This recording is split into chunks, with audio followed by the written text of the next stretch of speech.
વિવાદોની queen કીર્તિ પટેલ મુદ્દે મોટા સમાચાર। રિમાન્ડ દરમિયાન કીર્તિ પટેલે કર્યા મોટા ખુલાસા। ધરપકડથી બચવા ઉદયપુર પહોંચ્યો હોવાનો ખુલાસો। હવે કીર્તિ પટેલે ઉપયોગમાં લીધેલી કારનો પણ કબજો લેવામાં આવશે। આજે સાંજે રિમાન્ડ પૂર્ણ થતા ફરી કોર્ટમાં તેને રજૂ કરવામાં આવશે।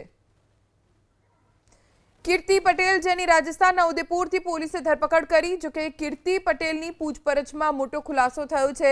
કીર્તિ પટેલની પૂછપરછમાં એ વાતનો ખુલાસો થયો કે ધરપકડથી બચવા માટે કીર્તિ પટેલ રાજસ્થાન ભાગી ગઈ હતી। જો કે પોલીસે ત્યાંથી તેને દબોચી જૂનાગઢ લાવી હતી। 7 દિવસની અંદર કીર્તિ પટેલની સામે 3 ફરિયાદ નોંધાઈ છે। પોલીસ સાથે ગેરવર્તણૂક, પોલીસને ધમકી આપવા મામલે એક ફરિયાદ નોંધાઈ જે 16 તારીખે નોંધાઈ। બાદમાં 18 ફેબ્રુઆરીના રોજ એક ફરિયાદ નોંધાઈ જેમાં કીર્તિ પટેલે સદીઓ જૂની પરંપરાનો ભંગ કર્યો હોવાનો આરોપ તેની ઉપર લાગ્યો છે અને 20 લાખની ખંડણીના મામલે કીર્તિ પટેલ સામે વધુ એક કુલ મળીને 3 ફરિયાદ નોંધાઈ છે।